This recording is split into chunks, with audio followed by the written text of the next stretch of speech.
warahmatullahi wabarakatuh.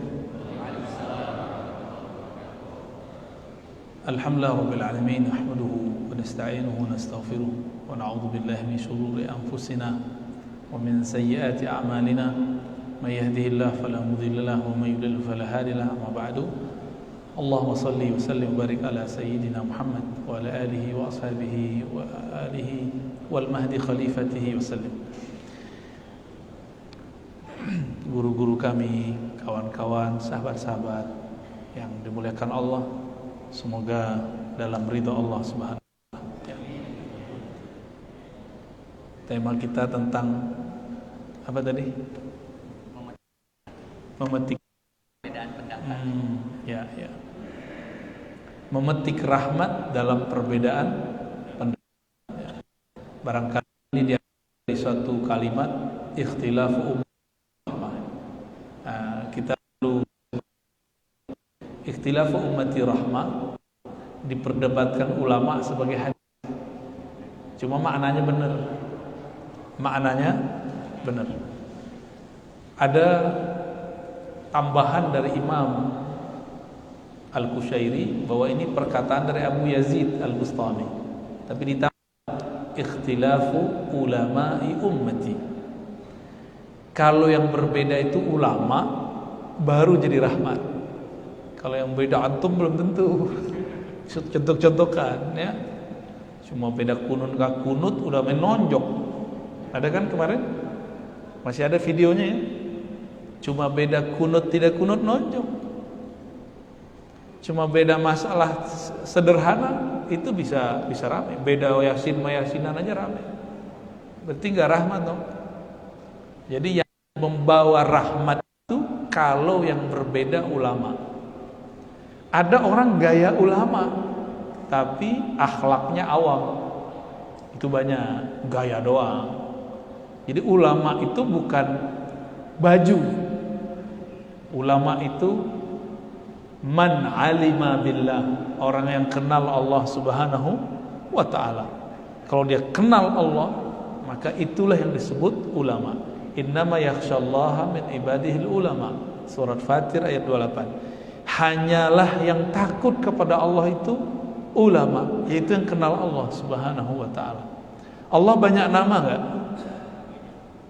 Ada nama Ad-Dar, ada nama Nafi', yang menciptakan kemudaratan, yang menciptakan manfaat. Allah itu pelangi.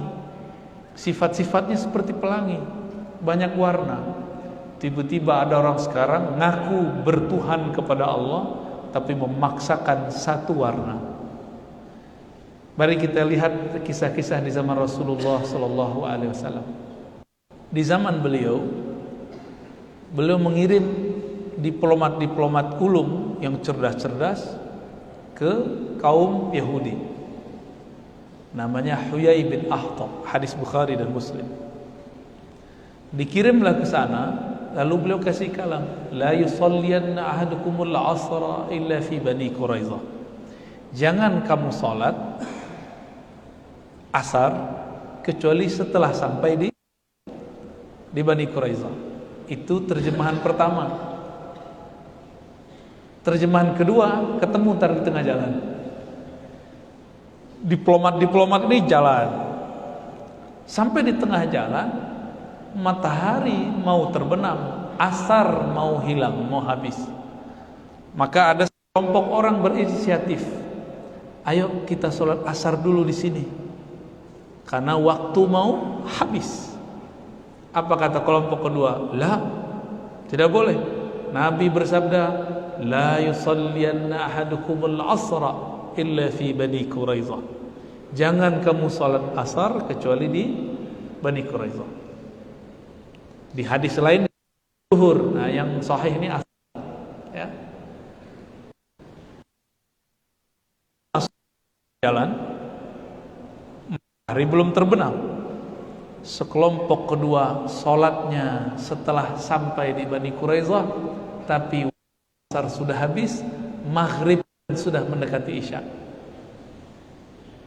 Kira-kira yang benar yang mana? Yang sholat di waktu asar atau yang sholat asar di waktu maghrib?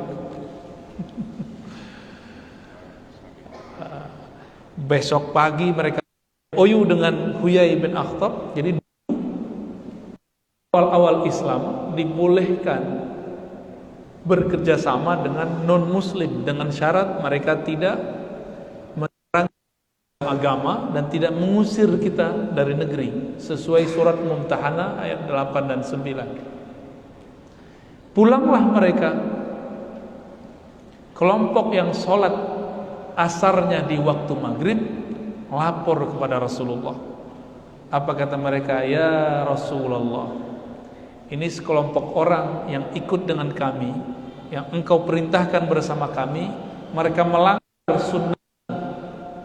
Maksudnya apa kata Nabi?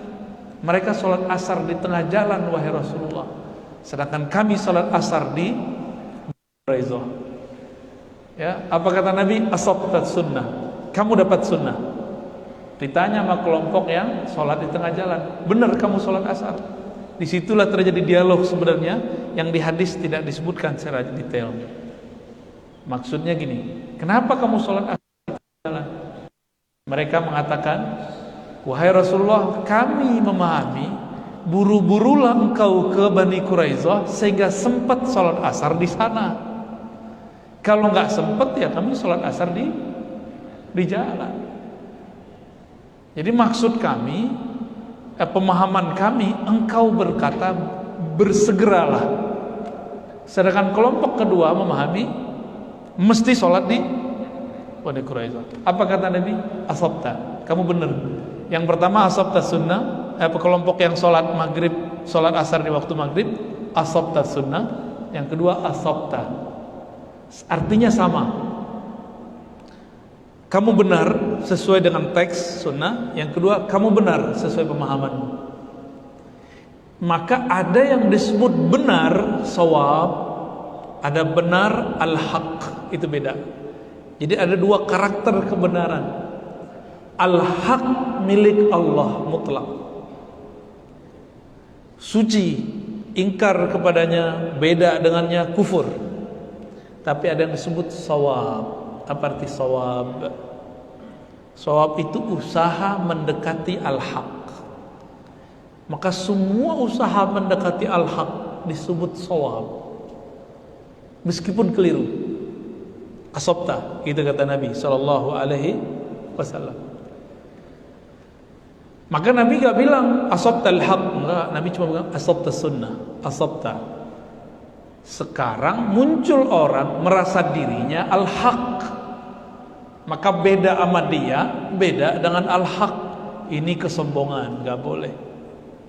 Tidak boleh ada hamba Allah merasa dirinya al-haq. Dia hanya boleh mengatakan kami ilas sawab ilal haq. Kami berada di atas sawab, usaha mencapai al-haq. Orang udah nyantri 20 tahun baca Quran, baru hijrah 2 tahun. Kira-kira ketepatan sampai kepada al-haqnya mana? Mana yang lebih cepat? Yang 20 tahun atau 2 tahun? Ngaca, ya. Banyak sekarang orang baru belajar agama 2 tahun, 3 bulan, 5 bulan, 10 bulan, setahun, lewat YouTube lagi. Berani nyalahin kiai yang sudah 15 tahun, 20 tahun, 30 tahun, mewakafkan dirinya untuk agama, mengajar kitab setiap hari, berbuihkan Al-Quran dan Sunnah harinya. Maka kita harus ngaca kita. Kira-kira kalau yang ngerti baca kitab, baca Arab sudah sekian tahun, dengan orang yang baru hijrah, lebih tepat yang mana nih pemahamannya? Yang ngerti bahasa Arab. Yang ngerti bahasa Arab juga beragam. Ada yang sudah sebulan, ada yang sudah setahun, ada yang sudah 10 tahun, ada yang 20 tahun. Maka sama kayak kita kerja, orang yang sudah lama kerja dia pengalamannya lebih banyak. Ya. Jadi jangan coba-coba menyalahkan orang cuma karena beda sama kita. Husnuzon nama dia. Ini Nabi ambigu enggak? Ada yang berani bilang Nabi ambigu? Kafir, ya, karena sibabul muslim fusuk, itu hadisnya. Mencaci muslim fasik, mencaci Nabi kafir. Sibabun Nabi kufrun, mencaci maki Nabi, menghina Nabi kufur. Gimana kira-kira? Antum sholat nih hari ini, ada kawan belum sholat, gimana? Kawan kafir nggak? Belum tentu. Jangan-jangan antum lagi sholat, bawa kerjaan lagi sholat. Orang kayak gitu mau mengkafir-kafirkan orang lain, ngaca dulu kita, ya. Baik. Itu baru satu kisah. Bahwa di zaman Nabi, Nabi memberikan ruang kebenaran lebih dari satu. Jadi kebenaran itu luas. Ilustrasinya kalau ada panahan, itu ada objek nggak? Ada lingkaran nggak? Selama masih di dalam lingkaran, maka dia disebut shawab, benar. Namun yang sudah terlatih, dia biasanya busur panahnya mendekati ke jantungnya. Nah, kira-kira begitu. Ya, kita yang baru-baru ini jangan sok merasa benar. Ya. Kisah kedua. Kalau tadi kisah di Sahih Bukhari mengenai sahabat Nabi, sekarang kisah kedua mengenai dua sahabat Nabi setelah Nabi wafat. Sayyidina Abu Bakar As-Siddiq jadi khalifah. Nabi sudah wafat. Ngirim pasukannya hafiz Quran 700 orang. Umar khawatir jika 700 orang ini terbunuh di medan juang. Ini belum disebutkan nih, mati belum, tapi dikhawatirkan bahwa mereka ini mati. Datanglah Sayyidina Umar kepada Sayyidina Abu Bakar, ya Khalifatar Rasul, wahai pengganti Rasulullah. Kata siapa? Kata Umar, tolong kumpulkan bahan-bahan Al-Quran. Dulu Quran itu ditulis di tembok, di kayu, di pelepah kurma, di macam-macam, di tulang-tulang yang dibersihkan. Umar berinisiatif, ayo kumpulkan semua bahan itu. Apa jawaban Abu Bakar? Nah, ini mereka beda nih. Hal taf'al ma lam yaf'alhu Rasulullah sallallahu alaihi wasallam. Apakah engkau akan melakukan sesuatu yang Nabi tidak lakukan?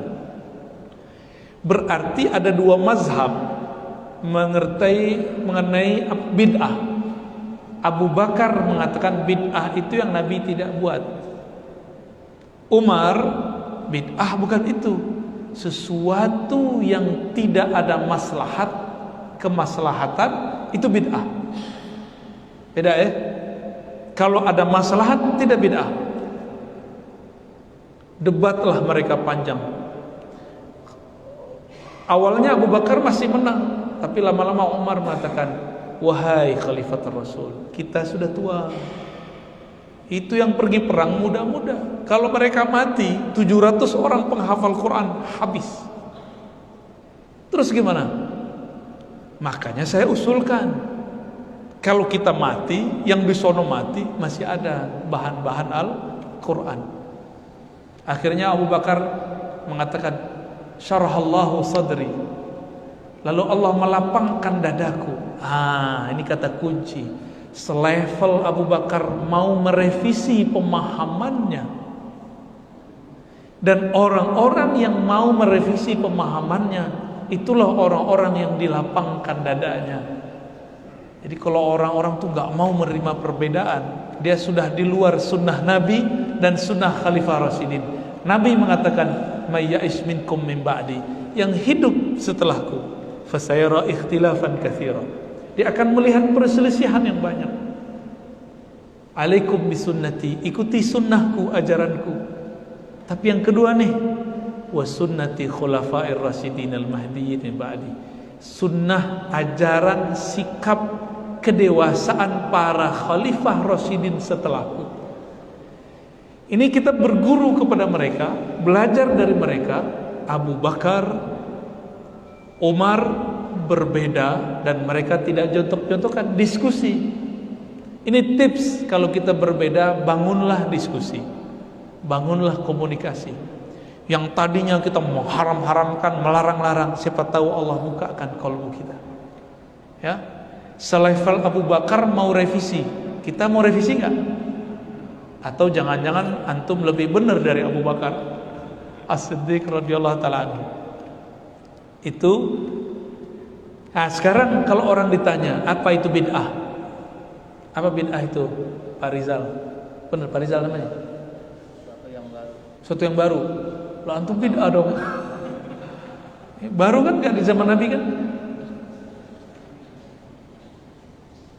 Suatu yang baru, apalagi bid'ah? Apa bid'ah Pak? Pak Thohirin, benar? Keluar dari syariat. Syariat siapa nih? Ada lagi bid'ah Pak? Apa Pak Amiruddin? Sesuatu yang baru yang tidak dilaksanakan oleh Rasulullah. Baru gak disana Nabi. Aneh mau tanya, Nabi pernah gak baca Quran pakai mushaf? Pernah gak? Udah baru, gak pernah dilakukan Nabi. Antum balik bid'ah semua. Kalau itu bid'ah, maka akan banyak yang masuk neraka. Kalau itu bid'ah, akan banyak yang sesat. Ayo gimana? Sesuatu yang hadisnya dhaif, enggak masuk. Kalau masih ada hadisnya walaupun dhaif, tidak disebut bid'ah. Tolong diingat-ingat. Suatu amalan yang hadis dalilnya dhaif bukanlah bid'ah. Berarti masih ada dalil cuma dhaif. Apalagi ada dalilnya yang sahih. Apa bid'ah? Apa bid'ah? Muka itu bid'ah. Nih, ingat-ingat ya, al bid'ah kita ambil dari imamnya kelompok yang suka membid'ah-bid'ahkan sekarang. Nama imamnya Ibnu Taimiyah. Wafat 708 Hijriah. Dulu saya sering bahas ini. 3 tahun lalu waktu pulang pergi ke kampung suka beda-bedain kita kasih kitabnya. Cuma karena kita yang bacain dia nggak percaya, dia baca sendiri bingung juga kok iya ada. Kitab Iqtida Siratal Mustaqim, kalau yang bisa baca kitab cari PDF-nya 2 jilid. Apa kata Ibnu Taimiyah rahmatullah alaih? Al bid'atu ma lam yadulla alaihi dalilun syar'i. Bid'ah itu malam sesuatu yang tidak yadulla ditunjukkan oleh dalil syar'i. Hampir mirip tuh Pak Thohirin tuh, yang keluar dari syariat. Nah, ente nilainya 7.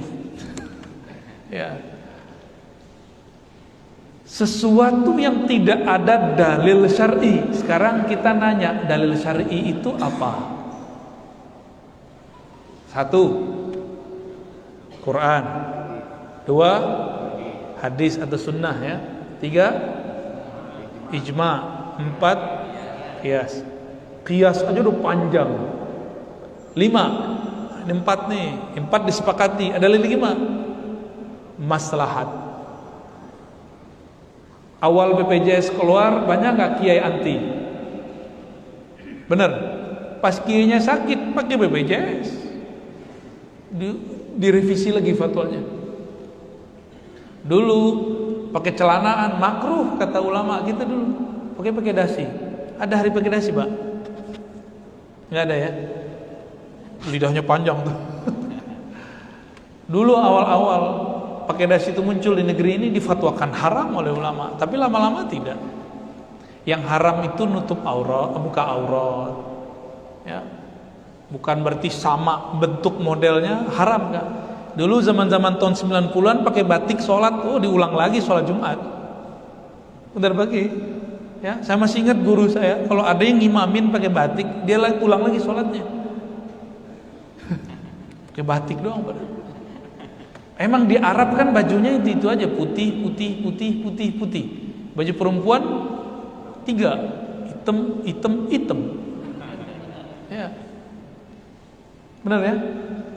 Karena memang negerinya begitu, hijaunya jarang, padang pasir lebih banyak, gunung, padang pasir, begitu aja.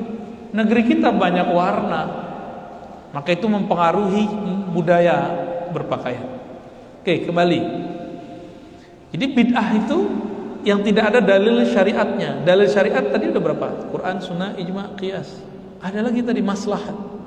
Yang ngomong bukan saya, yang ngomong Ibnu Qayyim, murid Ibnu Taimiyah, imamnya kelompok yang sekarang suka membid'ahkan. Apa kata Ibnu Qayyim? Kullu maslahatin dinun. Setiap kemaslahatan itu agama, itu dalil. Ya, fingerprint bid'ah itu Pak. Wajib fingerprint nggak? Wajib. Saya kabur nggak berani kerja di suatu tempat karena pakai fingerprint. Udah jadi orang lepas aja kita, ngajar tetap ngajar di kampus, tapi yang nggak pakai fingerprint. Kalau fingerprint, saya mundur lagi, ya, mundurkan diri kita dari kampus. Untungnya kampus yang pengertian, bisa nggak pakai fingerprint. Ya. Bid'ah nggak? Tapi ada maslahat nggak di situ? Ada maslahat di situ. Oke, lagi nih, uruf, tradisi.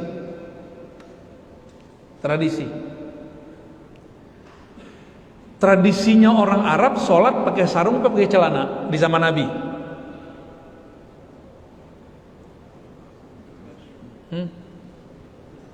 Pakai celana jeans. Nabi pakai celana nggak? Nabi nggak pernah pakai celana, mau jingkrang, mau jingkrung, mau jengkreng, nggak ada. Nabi itu pakai sarung, maka disebut Nabi itu yattaziru, ya, sahibul izar, orang yang bersarung. Ani mau tanya nih, kalau pegawai-pegawai ini kerja pakai sarung gimana? Kata Ar-Razi, itu sunnah. Saya mulai hari ini ngantor pakai sarung. Gimana? Repot gak?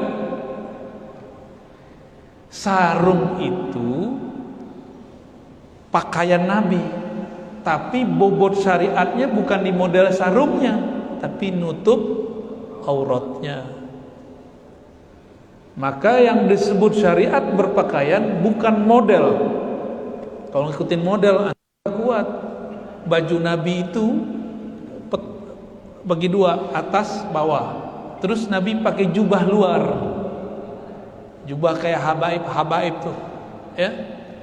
Itu jubah Nabi selalu impor dari Bahrain, impor dari Syam, dari Rum, impor dari Hadramaut, impor dari Ethiopia, impor dari Mesir. Tuh baju Nabi impor. Aneh mau tanya, pakai baju impor sunnah gak? Terus gimana slogan cintai produk dalam negeri? Bid'ah itu. Begitu? Kan enggak. Jadi tidak semua yang Nabi lakukan itu kemudian menjadi bobot hukum. Nabi ini berbuat bobotnya sebagai orang Arab atau sebagai Rasulullah, itu dibedakan. Bisa bedain? Nabi sebagai orang Arab, tradisi Arab udah ada belum sebelum beliau lahir? Udah ada. Kalau Nabi sebagai orang Arab wajib nggak diikuti? Enggak, tapi boleh nggak diikuti? Boleh. Bab cinta mah boleh. Nabi kemana-mana pakai serban, nggak pakai kopiah hitam. Ini bid'ah ini. Apalagi kopiah putih. Gimana nih? Besok-besok Pak Rizal lagi tugas pakai serban. Ditanya, kenapa ente pakai serban? Habis dengar pengajian Ar-Razi. Nabi kullama kharaja, ya, fa alaihi al-imamah wa ala ra'sihi imamah. Nabi setiap keluar pakai serban. Nabi enggak pakai peci, kupluk, enggak. Nabi pakai serban. Dari mana kita tahu serban ini tradisi Arab? Orang Arab ngomong, dalam kitab tertulis, al-imamatu tijanul arabi. Serban itu mahkotanya orang Arab. Aneh mau tanya sama antum sekarang, selain Arab ada nggak yang pakai serban sekarang? Banyak. Orang Sikh, agama Sikh pakai serban nggak? Pakai. Orang Sikh ini kan agama campuran, mix, di situ agama apa aja ada. Udah jadi agama sendiri. Dulu pendirinya pernah belajar Islam kepada orang berserban. terus nggak tahu buat agama sendiri, namanya agama Sikh. Makanya orang-orang India yang pakai serban gitu belum tentu Muslim, biasanya itu agama baru Sikh. Di Malaysia, seingat saya agama ini resmi. Ya, wallahu a'lam bishawab. Udah berapa tadi itu? Huruf. Itu dalil semua tuh. Jika tradisinya tidak bertentangan dengan Quran, Sunnah, Ijma, Qiyas, Maslahat, maka tradisi itu bisa jadi dalil. Saya mau tanya nih, kalau ada orang meninggal, itu cara untuk ngurus jenazah beda kampung, beda tradisi nggak? Boleh nggak? Tapi biasanya tuh ibu-ibu atau yang tua-tua tuh fanatis, harus begini, nggak boleh begitu. Tengkar dekat orang mati. Padahal tengkar itu bagian daripada bid'ahnya. Yang wajib itu mandiin, ngafanin, nguburin, ngelatin 4 aja. Mandiin, ngafanin, sholat, kubur. Udah, itu yang wajib. Di luar itu tradisi. Di luar itu tradisi. Sederhana kan? Nah ini kita berharap nih, bapak-bapak ini kan orang pemerintahan, kasih kabar kepada orang-orang rumah sakit, jika ada nanti gelombang berikut dari corona, siapkan orang yang mandiin khusus, ruang khusus, alat khusus, jangan sampai nggak dimandiin. Jangan sampai nggak dimandiin. Ya. Kecuali udah banyak, baru tayamum masukin. Kalau masih bisa kendaliin, kita kejarin. Ya. Tolong disampaikan ke rumah-rumah sakit, ke klinik-klinik, harus ada itu. Ya. Kemarin kan kelabakan, Pak, nggak ada alatnya, nggak ada mekanismenya. Saya sampai kemarin belum percaya amat ada corona. Nanya sama temen yang tugasnya ngantar-ngantar jenazah, dia manajer alam barzakh, Pak. Kerjanya tiap hari nungguin panggilan kalau ada orang meninggal, nganterin. Kata dia, selama Delta kami jam 12, jam 1 malam itu masih nunggu antri di pemakaman, dan semuanya korban corona. Mungkin beberapa kiai masih nggak sepakat dengan saya. Ini teman saya kiai juga, dia kiai khidmah untuk urusan jenazah. Makanya saya tanya, ini menurut ente ini corona ada nggak? Ya ada, cuma mungkin beritanya yang berlebihan. Ya. Seandainya gelombang itu ada, kan kata WHO ada 6 ya, benar nggak? Itu dari mana mereka tahu coba? Coronanya belum ada nih, dia udah bilang 6. Gimana Pak? Saya curiga Pak, ada kecurigaan besar. Kalau mereka emang sudah tahu, ya siapa yang ngabarin kalau bukan dia juga kan? Ya sudahlah, emang begini, tenang aja Pak. Mereka makar, Allah kan lebih hebat makarnya. Fallahu khairul makirin. Ya udah santai aja, Bapak disuruh masker, ntar disuruh vaksin lagi, vaksin aja. Emang kita bakal mati divaksin? Nggak bakal, insya Allah.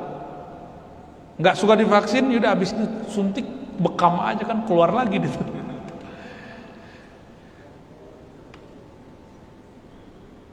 Apalagi hukumnya? Ada namanya qaulus sahabi, perkataan sahabat.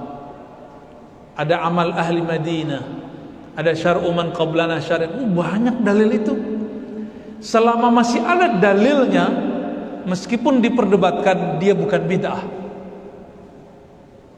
Ya, ini kaidah ya. Selama masih ada ulama yang mengamalkannya, ada dalil jadi sandarannya, hatta walau kana dha'ifan, meskipun dalil itu diperdebatkan kesahihannya, kedhaifannya, maka dia tidak disebut bid'ah. Saya sering mencontohkan, penilaian sahih dhaif itu ulama, bukan nabi. Saya ini dulu alhamdulillah diizinkan Allah ketemu guru yang mengajarkan cara meneliti hadis sahih tidak sahih, detail. Ada cara panjang, ada cara pendek, ada cara lama, ada cara cepat. Dalam hitungan detik kita bisa tahu ini hadis dhaif, ini hadis sahih. Sudah ada mekanismenya, karena itu ilmiah. Jika sekarang aja ada cara-cara yang canggih, kenapa dalam bab hadis tidak ada yang canggih? Ada cara canggihnya. Di situ saya paham bahwa penilaian hadis sahih tidak sahih bukan dari Rasulullah, tapi dari ulama yang meneliti. Misalnya di depan saya ini peneliti semua, pasti beda peneliti, beda hasil. Maka kalau ada satu hadis dianggap dhaif oleh seorang fulan, belum tentu dhaif menurut ulama yang lain. Contoh, ini yang juga sering kita contohkan. Murid Imam Bukhari namanya Tirmizi, punya kitab As-Sunan At-Tirmizi, Al-Jami' As-Sahih. Ada satu bab dia tulis Kitabul Aqiqah, bab mengenai aqiqah. Hadis pertamanya, Nabi azana uzun maulud. Nabi mengazankan bayi baru lahir, Hasan dan Husain. Ini hadisnya. Hadisnya dhaif enggak? Dhaif. Saya teliti hadisnya dhaif. Tapi setelah kita cek, Imam Tirmizi, Imam Salafus Saleh wafat tahun 279, salaf, mengatakan hadis ini hasan sahih. Udah hasan sahih. Datang Syekh Albani bilang hadis dhaif. Datang artis baru hijrah bilang hadis dhaif. Antum ikut yang mana? Albani wafat 1999. Baru kemarin sore Syekh Al-Imam At-Tirmizi wafat 279 Hijriah. Siapa yang ikut? Imam Tirmizi. Cuma orang sekarang udah terpukau disahihkan Albani. Terpukau sudah. Albani peneliti, dia boleh benar boleh salah. Imam Tirmizi juga neliti, tapi dia ngomong hasan sahih setelah mengatakan ini diamalkan oleh ahli ilmu di kalangan salafus saleh. Cukup nggak? Jadi kalau dia mengatakan wabihil amal inda ba'di ahli ilm, itu kalau diterjemahkan ini diamalkan oleh ahli ilmu di masa apa? Di masa beliau. Masa beliau masa salafus saleh. Kalau ada ulama salafus saleh mengamalkan, ya sahih sudah, boleh diamalkan dan tidak bid'ah. Ini contoh. Kalau satu hadis ulama bisa beda pendapat dan bisa beda fatwa. Udah mau jam 1, udah cukup. Masih lanjut. Sampai jam berapa kita? Sampai jam 1. Ini ada 5 menit. Ada yang mau nanya? Silakan.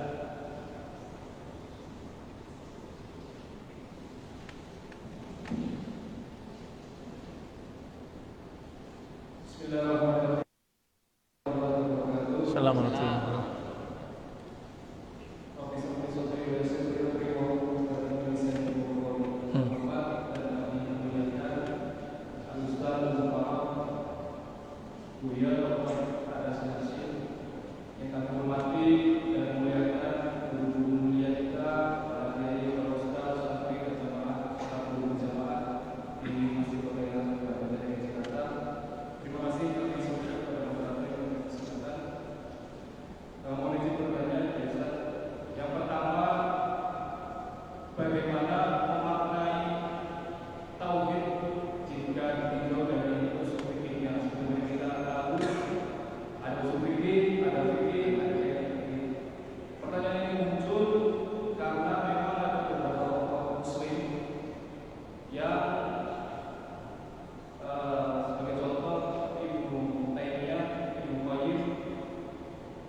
Oke.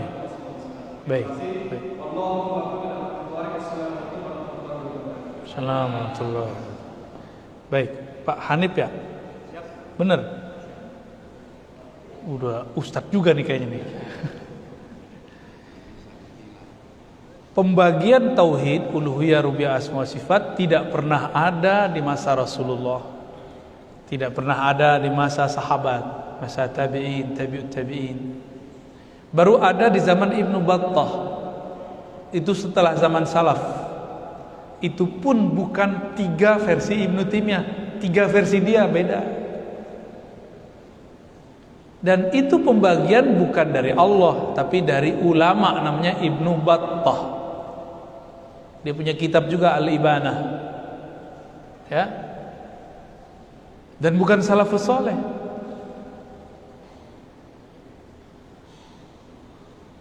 Lalu muncul Ibnu Taimiyah 3 atau 4 abad setelah Ibnu Battah mempertegas kembali, karena dia tidak terima dengan konsep Imam Abul Hasan Asy'ari dan Maturidi. Dia buat yang baru, dia batalkan Asy'ariyah, dia serang Maturidiyah, lalu dia buat 3 itu, uluhiyah, rububiyah, asma was sifat. Mati suri juga ini, karena Ibnu Taimiyah meninggal dalam penjara karena fatwanya sendiri yang kemudian menjadi kontroversi. Antum bayangkan, Ibnu Taimiyah berfatwa, setiap fatwa masuk penjara. Menyedihkan gak tuh?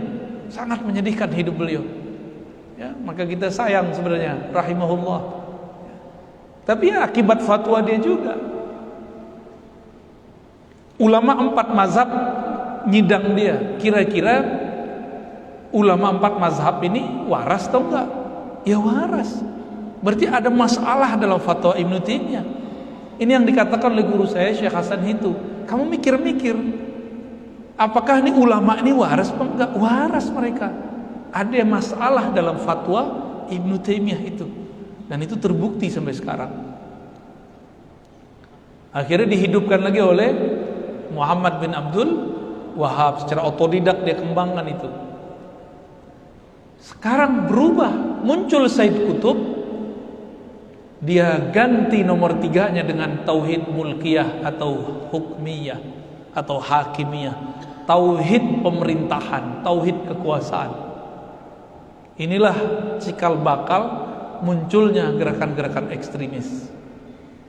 Gak ada gerakan ekstrim dimanapun yang bawa nama Islam. Islam kan tidak terbebas dari terorisme. Islam tidak teroris, tapi mereka bawa nama Islam. Dan kita cek ternyata kisi-kisi akidahnya uluhiyah rububiyah, nomor 3-nya tauhid mulkiyah, tiada kekuasaan kecuali kekuasaan Allah. Maka negara yang pakai asas selain Quran taghut, kafir, pemimpinnya kafir, penjaga-penjaga negerinya kafir, rakyatnya juga kafir. Itu ditulis oleh orang-orang ISIS tahun 2013. Makanya ISIS menghalalkan darah orang di Irak, menghalalkan darah orang di Suriah. Cuma dengan isu Sunni Syiah mau mensuriahkan negeri ini, mau mengirakkan negeri ini, nggak mau kita. Maka kalau ada gerakan-gerakan mau adu-adu ini, kita cut. Ya, kita harus cut, Pak. Harus kita hadang. Karena mereka lah awal dari semua bencana yang ada di negeri-negeri Islam yang ada pernah. Mesir kacau karena itu. Ya mereka-mereka aja tuh. Ya. Jadi memang tidak ada dalilnya. Itu namanya istiqra. Istiqra itu pembacaan induktif. Dibaca oleh Ibnu Taimiyah, lalu dia ambil, oh ini dalil uluhiyah, ini dalil rububiyah. Nabi nggak pernah bagi. Bisa salah nggak? Ya bisa, kan dia bukan Nabi. Dia sendiri kan mengatakan kullu kalamin yutraq wa yukhas. Semua kalam boleh diambil, boleh ditolak, kecuali kalam Nabi SAW. Kalau sekarang kita nggak ngambil kalam Ibnu Taimiyah, berarti kan kita membenarkan kalam dia, bahwa semua kata-kata ajaran boleh ditolak kecuali ajaran Nabi SAW.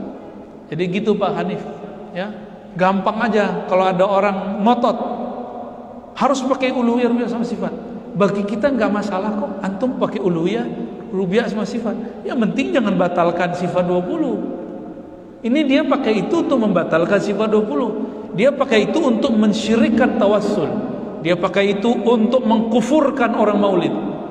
Karena maulid dianggap sama dengan Nasrani. Ini kan bahaya. Itu pakai 3 tadi, nggak lebih dari itu. Silakan ente pakai 3 tauhid, tapi jangan ganggu ini tauhid Ahlus Sunnah yang sudah mayoritas, yang sudah settle, yang sudah terbangun dari masa ke masa. Kritik, ayo kita diskusi. Di mana lemahnya kita perbaiki, di mana kurangnya kita sempurnakan. Tapi kalau sudah mulai bid'ah-bid'ahkan, giliran kita ajak debat, berkumpul dengan ahli bid'ah nggak boleh. Saya ditantang debat berkali-kali dari masa ke masa. Udah, sekarang udah nggak mau lagi. Kemarin kita ditantang juga. Kita tungguin gak ada yang datang. Udah ke depan saya udah gak minat lagi. Mau dia nantang debat 1000 kali, ngomong doang ya. Emang mereka nggak ada. Kalaupun ketemu pasti nggak enak bahasanya. Ya. Jadi ya sudahlah. Saya sekarang tugas saya memperkuat Ahlus Sunnah yang ada. Kalau ada yang nyerang-nyerang ajaran Ahlus Sunnah, yuk kita hantam juga dengan dalil. Kan perang sekarang perang dalil, Pak. Ya. Belum perang fisik, jangan dulu, ntar dulu, sabar-sabar dulu ya. Jangan main bom-bom dulu nanti. Kalau masih bisa diskusikan, kita diskusikan dulu. Ala kulli hal, tidak ada di ayat Quran, di sunnah, di ijma', di qiyas perintah ajaran mengenai 3 pembagian itu. Itu murni pembagian ijtihad dari Ibnu Taimiyah. Kalau benar semoga dia dapat pahala. Kalau salah semoga dia dimaafkan Allah Subhanahu wa taala. Udah lapar ya? Ya. Baik Bapak Ibu Saudara sahabat dimakan Allah, mari kita tutup kajian ini dengan berdoa sejenak. Astaghfirullahalazim, astaghfirullahalazim. Allahumma ya Rahman ya Rahim ya Karim ya Azim ya Sami' ya Basir ya Alim ya Aliman bidhati sudur, ya Allah yang mengetahui isi hati kami. Salli ala Sayyidina Muhammad. Sampaikan salam rindu kami kepada Nabi Muhammad. Sampaikan maaf kami kepada Nabi Muhammad.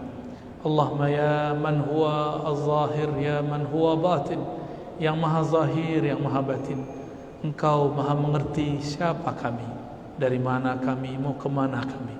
Maka ya Rabb fa'arsyidna, fa'arsyid ahlana wa dhurriyyatina wal hadirin wal hadirat. Bimbinglah kami, bimbing keluarga kami, anak istri kami, bimbing orang yang hadir, bimbing orang-orang yang mengurusi negeri ini, bimbing ulama-ulama kami, bimbing jamaah-jamaah kami kepada Engkau ya Rabb. Allahumma ya muqallibal qulub, ya Allah, kalbu kami ada di dalam genggaman-Mu. Engkaulah yang membolak-baliknya ya Rabb. Fasabbit qulubana ala dinika wa ta'atik. Maka bolak-baliklah kalbu kami dalam kebenaran, dalam keberkahan, dalam cahaya-Mu, sehingga kami beramal dengan amalan yang diajarkan Nabi-Mu, dan kami wafat dalam ajaran millat Rasulullah sallallahu alaihi wasallam. Allahumma adfa'anna al-bala. Ya Allah yang menolak semua keburukan, tolaklah bala dari negeri ini. Seandainya pun Engkau turunkan bala ya Rabb, maka berikan kami keteguhan iman, berikan kami kesabaran. Jika memungkinkan ya Allah, panjangkan umur kami dalam sehat dan taat dan bermakrifat kepada Engkau. Jika tidak ya Allah, wafatkan kami dalam keridhaan Engkau. Rabbana atina fid dunya hasanah wa fil akhirati hasanah wa qina adzabannar. Waqtim lana bil khairat wa sallallahu ala nabiyyina Muhammad walhamdulillahi rabbil alamin. Mohon maaf dari kami, mohon izin. Assalamualaikum warahmatullahi wabarakatuh.